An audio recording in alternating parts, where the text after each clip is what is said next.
O som estridente de pneus freando em desespero rompeu o silêncio da tarde abafada no centro de Belo Horizonte. Um saco de laranjas voou pelo ar, espalhando frutas pela pista quente. No chão, deitada de lado, uma senhora idosa tremia, com os olhos arregalados de pânico. Roberto Carlos, ex-jogador lendário e agora empresário respeitado, saiu às pressas de seu carro esportivo preto. Seu rosto mostrava um misto de choque e preocupação. "Senhora, a senhora está bem?" gritou ele, ajoelhando-se ao lado do corpo frágil da idosa. A mulher o olhou fixamente. Seus olhos tremiam, mas não era de medo, era como se visse algo há muito perdido. Ela ergueu a mão, trêmula, e tocou o rosto de Roberto. "Gabriel, é você, meu filho?" Roberto congelou. A multidão começou a se aglomerar ao redor, os celulares levantados, registrando cada detalhe. Mas ele mal percebeu. Os olhos da mulher, molhados, o encaravam com tanta intensidade e doçura que ele hesitou em responder. "Não, senhora, eu me chamo Roberto", respondeu, gentil, tentando corrigir o engano. Mas ela já estava chorando. "Meu menino, você voltou, depois de tantos anos. Eu sabia que Deus me traria você de volta." A confusão era evidente. Uma mulher do público cochichou: "Ela deve estar com Alzheimer." Outra balançou a cabeça e disse: "Ou é o trauma do acidente." Mas Roberto permaneceu ajoelhado, segurando a mão da idosa, agora firmemente apertando a dele como se não fosse mais soltá-lo. A ambulância chegou. Os paramédicos afastaram o público e começaram os primeiros socorros. Roberto, ainda perturbado, subiu com ela na ambulância. Os enfermeiros permitiram, vendo a insistência da senhora, que o chamava de filho repetidamente. No hospital, enquanto os médicos examinavam a idosa, identificada como Dona Lourdes, Roberto aguardava, inquieto. Algo dentro dele não o deixava ir embora. Aquela mulher tinha dito seu nome? Não exatamente. Mas a forma como ela olhou para ele mexeu com algo em seu interior. Um dos médicos se aproximou. "Senhor Carlos, Dona Lourdes está fisicamente bem. Apenas alguns hematomas e escoriações leves. Mas ela apresenta sinais de confusão mental. Já sabíamos que tinha episódios de desorientação. Mora sozinha, não tem familiares conhecidos." "Sozinha?" repetiu Roberto, surpreso. "Sim, parece que o filho dela desapareceu há muitos anos. Desde então, ela vive em busca dele. O confunde com rostos de estranhos de vez em quando. Hoje, parece que foi o senhor." Roberto respirou fundo. Aquilo era uma coincidência? Um acidente? Ou um chamado? Horas depois, ao entrar no quarto dela, encontrou-a dormindo. Ao seu lado, um pequeno porta-retratos gasto. A imagem, desbotada, mostrava uma criança ao lado de uma mulher jovem. Roberto pegou a foto e olhou. A criança tinha um corte de cabelo parecido com o que ele usava quando era garoto. Dona Lourdes abriu os olhos devagar. "Gabriel?" murmurou. Roberto sorriu. E pela primeira vez, não respondeu com um não. "Estou aqui, mãe." Seus olhos se encheram de lágrimas. Ele não sabia por que tinha dito isso. Talvez fosse compaixão. Talvez fosse algo mais. Mas naquele instante, com aquela senhora frágil segurando sua mão como se fosse a âncora da vida, Roberto Carlos tomou a decisão que mudaria sua vida para sempre. Na calçada úmida e esburacada, sob o céu cinzento que ameaçava mais chuva, Roberto Carlos permaneceu ajoelhado, segurando as mãos frágeis da senhora como se quisesse impedir que o tempo a levasse. O som das buzinas, os passos apressados das pessoas ao redor, tudo se apagou para ele naquele momento. Seus olhos encontraram os dela. Olhos marejados, confusos, mas incrivelmente ternos. Era como se estivessem se reencontrando depois de décadas separados. "Meu filho, você voltou", sussurrou a senhora com a voz embargada, quase como um segredo dirigido ao vento. Roberto, ainda tentando compreender, não soube o que dizer. O instinto falou mais alto do que a razão. Ele não negou. Apenas apertou suas mãos e respondeu com um leve sim: "Estou aqui." Ao redor, algumas pessoas murmuravam, outras apontavam. Uma mulher se aproximou e disse: "Ela vive sozinha aqui no bairro. Está sempre sentada ali naquela esquina com uma fotografia antiga nas mãos. Diz que o filho foi embora e nunca mais voltou. Às vezes, ela confunde rostos, mas nunca vi ela assim, tão emocionada." A fotografia. Roberto olhou para o chão e viu um pequeno retrato preto e branco parcialmente molhado pela chuva. Pegou-o cuidadosamente. Era um menino de cerca de 8 anos com olhos amendoados e sorriso largo. Usava um boné de futebol desgastado. Embora o tempo tivesse desbotado as cores e detalhes, havia algo familiar ali. Ele engoliu em seco. Não era ele, claro, mas o boné. A cicatriz pequena no queixo do garoto. Era surpreendente a semelhança. Mãe, está tudo bem agora. Vamos para casa, disse ele num tom suave, sentindo uma emoção crescer dentro do peito que não sabia nomear. A senhora sentiu com a cabeça, enxugando uma lágrima. Ela parecia flutuar entre lucidez e delírio, entre presente e passado. Mas naquele instante, para ela, era tudo real. E para Roberto, estranhamente, também começava a ser. No carro, ela contou histórias de infância do filho.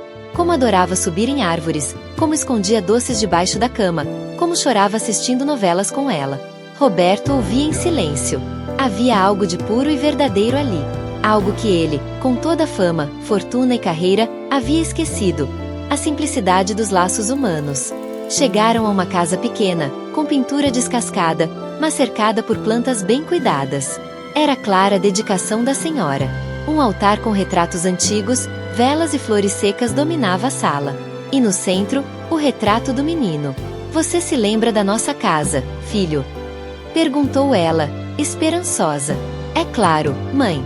Tudo aqui tem o seu cheiro. Mentiu Roberto, mas de forma doce. Enquanto ela preparava um chá com biscoitos, algo que ele recusaria em qualquer outro contexto, Roberto explorou discretamente a casa. Sobre a geladeira, um recorte de jornal. Menino desaparecido em feira local. Última vez visto com camisa azul e boné. Sem data. Sem desfecho. Naquela noite, ele ficou. Dormiu no sofá. Sonhou com a própria infância, com sua mãe verdadeira, já falecida. Sonhou com o dia em que se perdeu na feira por algumas horas e sentiu um medo inexplicável de nunca mais ser encontrado. E, ao acordar, teve certeza. Ele não podia deixá-la sozinha novamente. Mesmo que não fosse seu filho verdadeiro, ele seria seu apoio. No dia seguinte, Roberto começou discretamente a fazer ligações. Contratou um investigador particular com um pedido claro: encontrar o filho da senhora, se ainda estivesse vivo. Mas, acima de tudo, algo já havia mudado nele. Um senso de responsabilidade, de humanidade. Aquela mulher, com seus olhos envelhecidos e alma ainda cheia de amor, havia tocado um ponto adormecido em seu coração. Ela não precisava apenas de respostas. Precisava de alguém. E ele, talvez, também.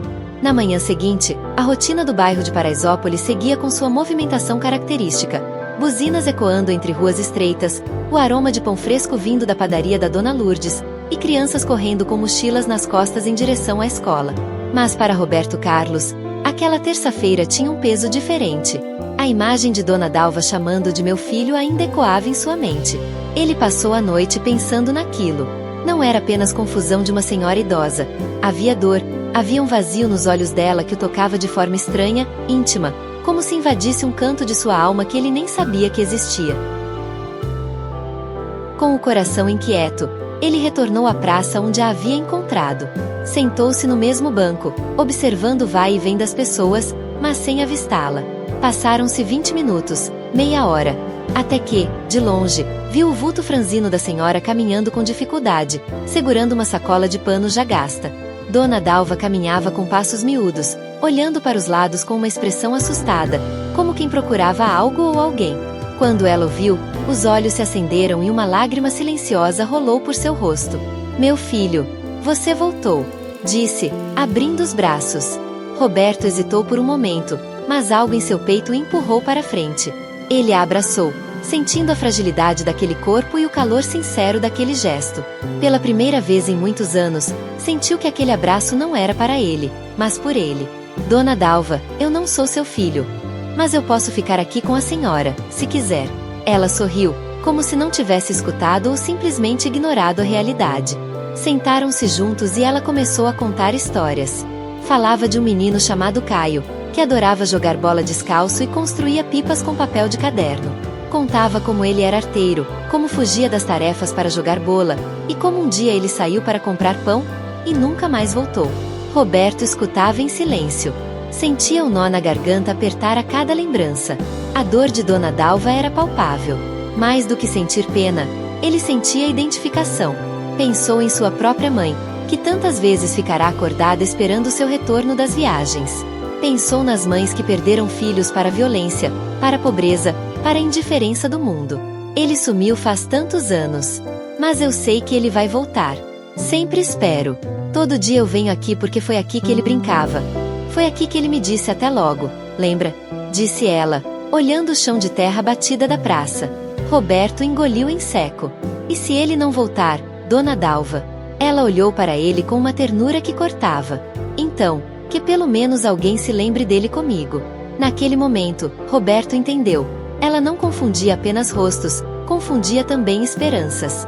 Usava o rosto dele como ponte para continuar sentindo amor, como se sua presença lhe devolvesse um pouco daquilo que o tempo e o abandono lhe tinham roubado. Nos dias seguintes, ele passou a visitá-la. Levava frutas, ouvia histórias, e em troca recebia bênçãos e carinho.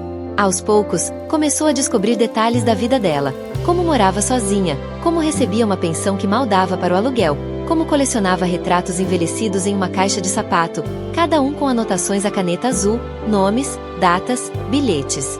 Um dia, ao folhear um dos álbuns improvisados, viu uma foto antiga de um garoto em preto e branco, com orelhas um pouco de abano e sorriso torto.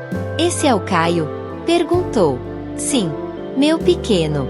Você não acha que vocês têm algo parecido?" Roberto sorriu, triste. Talvez o sorriso. Dona Dalva apertou sua mão. "É por isso que eu sabia que era você." O sorriso. Só uma mãe reconhece. Foi nesse dia que ele começou a levar sua visita mais a sério. Mais do que companhia, passou a ver em Dona Dalva uma espécie de missão. Queria garantir que ela não passasse seus dias esperando em vão. E mesmo que Caio nunca voltasse, ele queria ser aquele que, ao menos, seguraria sua mão até o fim. Mas o bairro é cheio de olhos, e nem todos enxergam com bondade. Começaram os cochichos. "Olha lá, o famoso está perdendo tempo com aquela velha doida. Vai ver, tá fazendo caridade pra mídia ver." Essas palavras chegavam a Roberto como farpas, mas ele as ignorava. O que ele fazia ali era invisível para as câmeras, e era assim que ele queria que fosse. Até que um dia, ao chegar à praça, viu um pequeno tumulto. Dona Dalva estava sentada no chão, com uma das mãos na cabeça. Um rapaz de bicicleta havia esbarrado nela e a derrubado. Ela estava confusa, com os olhos perdidos. As pessoas ao redor, algumas ajudavam, outras apenas observavam, filmavam com o celular. Roberto correu, ajoelhou-se ao seu lado. "Dona Dalva, está tudo bem?" Ela olhou para ele, chorando. "Filho, não me deixa sozinha." Naquele instante, sob os olhares e flashes curiosos, Roberto a abraçou forte. Não importava o que diziam. Ali, naquele abraço público, ele escolhia ser o que ela precisava. Um filho, mesmo que só de coração. A comoção tomou conta. Até os mais céticos silenciaram. A cena se espalhou pelos celulares, mas não com zombarias, com respeito. Começaram a vê-lo com outros olhos. E foi a partir desse gesto que algo começou a mudar não apenas na vida dela, mas em todo o bairro. Era como se, de repente, o tempo tivesse ganhado outro ritmo para Roberto Carlos. Seus dias, antes marcados por reuniões, entrevistas e compromissos sociais, agora começavam com um café simples e a certeza de que, em algum momento, ele passaria na pracinha da Zona Sul para visitar Dona Dalva. Já não era uma visita esporádica, era rotina. E mais que isso, era necessidade. Ele a levava para consultas, comprava os remédios que ela, orgulhosamente, dizia que não precisava, mas sempre aceitava com um sorrisinho de gratidão.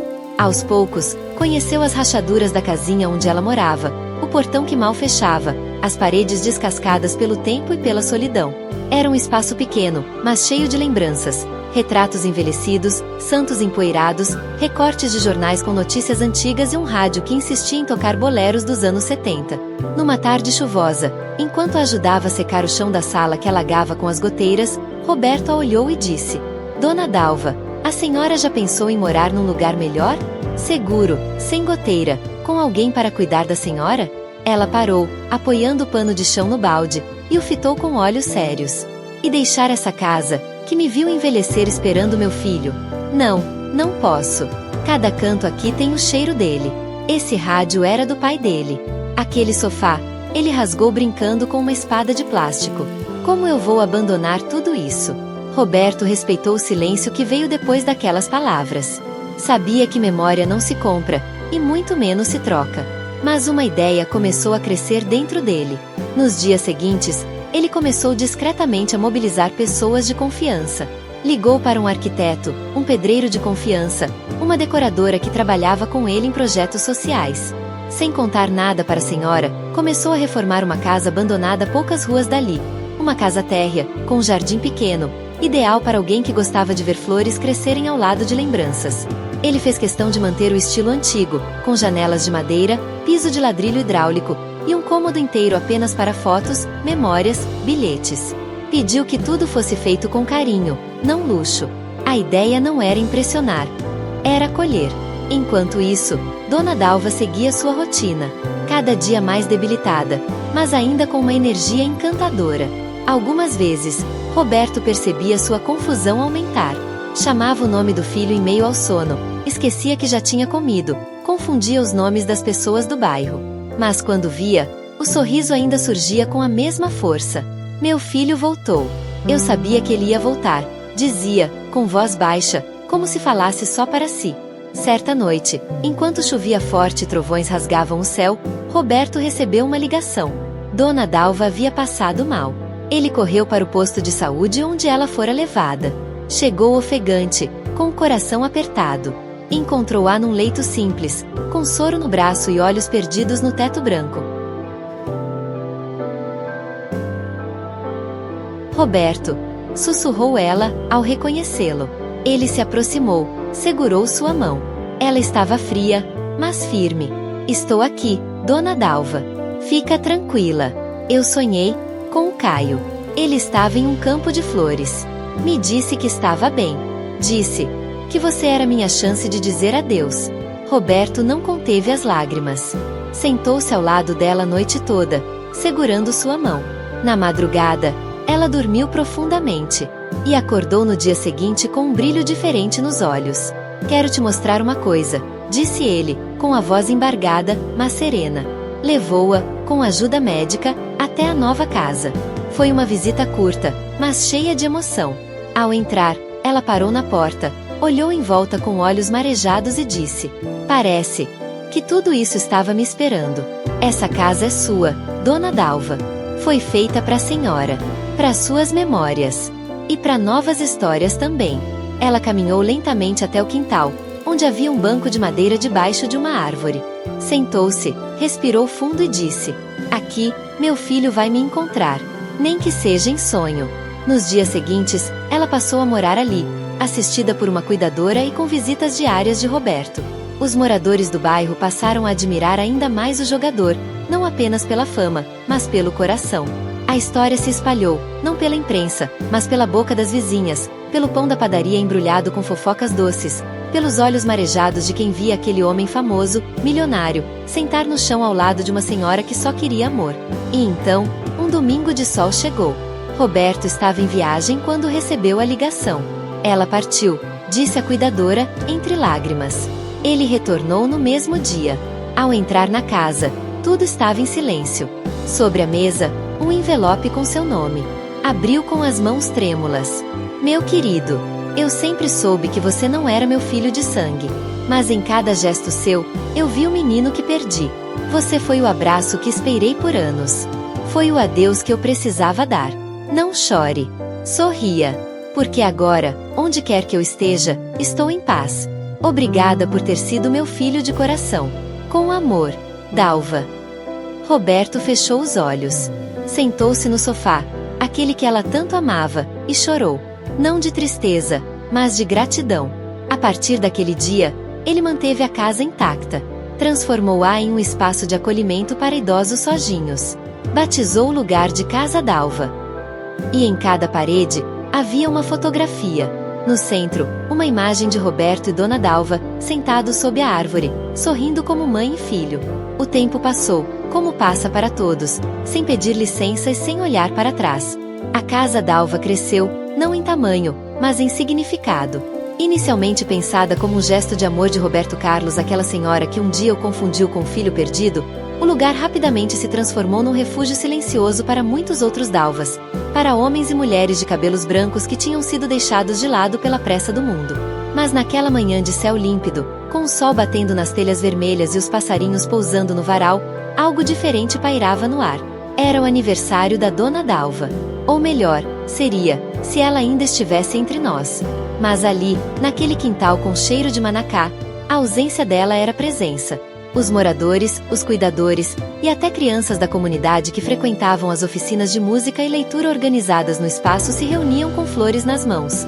Era um ritual que nasceu espontâneo. Todos os anos, naquele mesmo dia, todos se juntavam para lembrar não apenas da mulher que inspirou a casa, mas da ideia que ela representava, de que ninguém merece ser esquecido.